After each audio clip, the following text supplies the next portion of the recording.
Hello les amis, je vous retrouve pour une nouvelle vidéo sur le football et l'Euro 2024 et je vais vous présenter le résultat du match en détail et en statistique du match Belgique-Slovaquie qui a vu une surprise, la victoire de la Slovaquie, un but à zéro. Alors est-ce vraiment une surprise? On va voir toutes les statistiques en détail de cette rencontre, ce qui s'est passé, on va décortiquer cette rencontre et on terminera par le classement du groupe E avec les prochains matchs à venir, tous les scénarios possibles puisque c'était la première journée dans ce groupe E et dans l'autre match, la Roumanie a battu l'Ukraine 3 buts à 0. Donc on verra à la fin de la vidéo le classement dans ce groupe E. Alors déjà la Slovaquie a gagné 1-0 contre la Belgique grâce à un but de Schranz à la 7e minute suite à une erreur de relance de Doku, une interception dans la surface de réparation et finalement, après un arrêt du gardien, Schranz il reprend de voler et il trompe le gardien à la limite du hors-jeu. C'est vrai que c'était une surprise parce que déjà la Belgique partait favori et puis alors prendre un but d'entrée alors qu'avant ils avaient déjà eu une énorme occasion par Lukaku, c'est assez incroyable et d'ailleurs ils ont eu plusieurs occasions. Allez, on va aller voir les statistiques en détail. Alors d'un point de vue possession de balle, 56% à 44% pour la Belgique, légère domination, 15 tirs à 10, 45 attaques à 37, 5 corners à 7. Les Slovaques ont quand même eu 7 corners, c'est pas rien. 85% de passes réussies à 79%, 569 passes tentées à 361, ils ont eu beaucoup plus le ballon, 32 ballons récupérés à 39, de hors-jeu à 1, 3 arrêts pour le gardien belge, 5 arrêts pour le gardien slovaque, les distances 112 km 8 pour la Belgique, 120 km par la Slovaquie qui a énormément couru. Il va falloir voir comment ils se remettront de ce match-là à la prochaine rencontre. 3 cartons jaunes pour la Belgique, un seul pour la Slovaquie. Alors en attaque, bah écoutez, 15 tirs pour les Belges à 10, c'est 5 tirs cadrés à 4, donc seulement un tir cadré de plus que la Slovaquie. 4 tirs non cadrés à 4, égalité. Dans la surface, hors surface, ça c'était dans la surface. Hors surface, on a un tir cadré pour la Belgique, un pour la Slovaquie. 2 tirs non cadrés et à 3. Sinon, après, pour les autres stats, on a les dribbles 13 à 8 pour la Belgique. Bon, on a vu les attaques, hein, 45 à 37. Après, les courses dans le tir offensif, la Belgique 7, 8 pour la Slovaquie. Dans le camp adverse, 11 à 9 pour la Belgique. Et dans la surface de réparation, 10 à 4 pour la Belgique.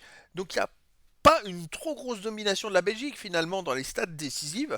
Il n'y a pas de domination spécifique.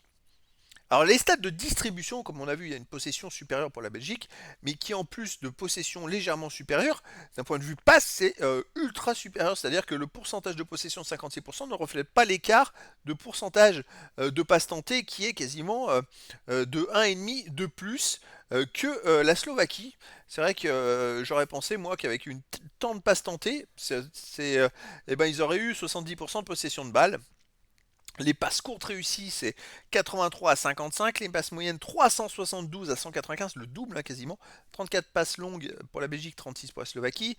Les passes arrière, 89-70 pour la Belgique. Les passes à gauche, 160 à 69. Les passes à droite, 132 à 63. Il y a quand même une grosse domination à la passe. 11 coups francs à 16, 12 passes dans la surface de réparation pour la Belgique, 7 pour la Slovaquie.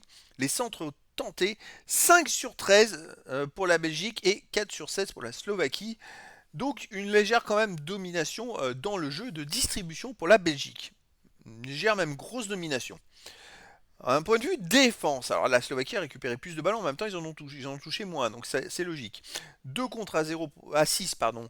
6 contre à 2 pour la Slovaquie, c'est une grosse différence. Les tags 13 pour la Belgique, 18 pour la Slovaquie, 5 réussis à 8 ratés pour la Belgique, 8 réussis, 10 ratés pour la Slovaquie qui a mieux réussi ses tacles. Les dégagements 10 sur 16 pour la Belgique, 13 sur 19 pour la Slovaquie, qui en a légèrement plus, c'est normal, ils ont été dominés dans cette rencontre. Enfin, légèrement dominés.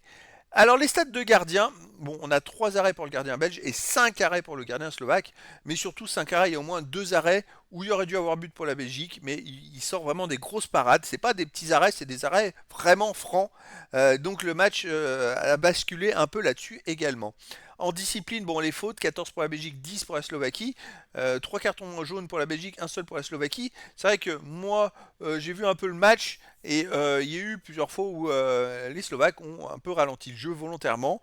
Un seul carton jaune, c'était peut-être pas suffisant pour moi parce qu'il y a eu 2 ou 3 fois où ça a été volontaire, même si c'était pas forcément des grosses fautes. Donc voilà, c'est mon avis. Après, il menait 1-0, voilà, c'est comme ça, hein. Alors le résultat de ce match, c'était donc la victoire de la Slovaquie contre la Belgique 1-0. Et la Slovaquie se retrouve donc en tête du groupe E avec la Roumanie. Bon, ils sont deuxième au goal average, mais voilà, la Slovaquie a donc 3 points. La Belgique et l'Ukraine sont derniers avec 0 points. Je rappelle que les deux premiers seront qualifiés pour les huitièmes de finale et les 4 meilleurs troisièmes sur les 6 groupes se qualifieront également. Alors, prochain match, c'est là que ça va être intéressant. La Slovaquie joue contre l'Ukraine qui, pour moi, est l'équipe un peu en dessous dans cette poule et donc la Slovaquie pourrait éventuellement gagner un deuxième match et assurer sa qualification en cas de victoire. Donc ça va être un match très important. Et ce qui est très mal fait dans cet euro, c'est que la Slovaquie-Ukraine, ça se joue le vendredi 21 juin à 15h et que le Belgique-Roumanie, c'est le lendemain et à 21h, c'est-à-dire qu'il y a un jour et 6 heures d'écart entre les deux matchs. De quoi largement voir pour la Belgique et la Roumanie, voir ce qui se passe de l'autre côté, leur mettre la pression ou pas, parce que si la Slovaquie gagne, les Belges, eh ben, ils auront peu d'autre choix. Il va pas falloir qu'ils perdent contre les Roumains, parce que sinon, ben, ils seront éliminés, ou presque éliminés, on va dire. Après, il faudra qu'ils espèrent finir meilleur troisième, et là, il va falloir cartonner l'Ukraine dans le dernier match. Mais c'est vrai que la Belgique, ben, en connaissant le résultat de Slovaquie-Ukraine, ça va pas être très positif pour eux. Ce qui les arrangerait, ce serait peut-être une victoire de l'Ukraine ou un match nul pour être à peu près pour savoir où ils vont. Mais attention, puisque la Roumanie a gagné 3-0 en étant dominée par l'Ukraine, ils se sont laissés dominer, ils ont marqué 3 buts quand même. Et donc la Belgique, là, bah, la Roumanie a déjà gagné son premier match, bah, ils n'auront pas d'intention de jouer de demi, ils vont se laisser dominer tout simplement. Ça va être les Belges de faire attention, de ne pas se prendre en compte des buts et surtout à essayer d'arriver à marquer des buts aussi et pas rater les occasions. Et donc c'est vrai qu'à la dernière journée, on a un Slovaquie-Roumanie où les deux équipes pourraient se retrouver en cas de désastre pour la Belgique, toutes les deux en tête avec 6 points. Et l'Ukraine-Belgique qui pourrait, si les Belges ne se ressaisissent pas contre les Roumains, eh ben, se jouer pour la troisième place de la poule. Espérer, parce que c'est même pas sûr, hein, parce qu'il y en a 4 sur 6, il y en a quand même deux qui seront deux troisièmes qui ne se qualifieront pas.